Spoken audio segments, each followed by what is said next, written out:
السلام عليكم. الإخوة المضحون والذين يريدون الحصول على أجر سنة الإمساك عن الشعر والظفر، أذكركم بحديث النبي صلى الله عليه وسلم عند الإمام مسلم: إذا رأيتم هلال ذي الحجة وأراد أحدكم أن يضحي فليمسك عن شعره وظفره. طبعا أنت بتسأل في نفسك دلوقتي، هو لازم موضوع الإمساك ده؟ يا سيدي الفاضل، القضية خلافية عند الفقهاء، والفقهاء في نظرتهم إلى قوله صلى الله عليه وسلم فليمسك على 3 آراء. السادة الحنابلة قالوا الإمساك عندنا واجب، وبناء على ذلك رتبوا أن من أخذ من شعره وظفره يأثم.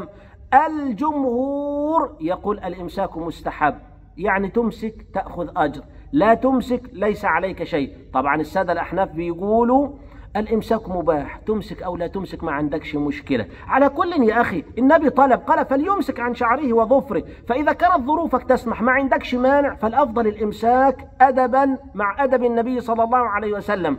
طيب مين اللي يمسك؟ الرجل أو المرأة؟ صاحب الأضحية فقط. ابنه بنته أبوه أمه العيلة ملهاش علاقة، صاحب الأضحية فقط. الأمر الثاني، الإخوة اللي بيسألوا عن الحنة أو الصبغ، ليس فيه شيء، الإمساك عن الشعر والظفر فقط. السلام عليكم.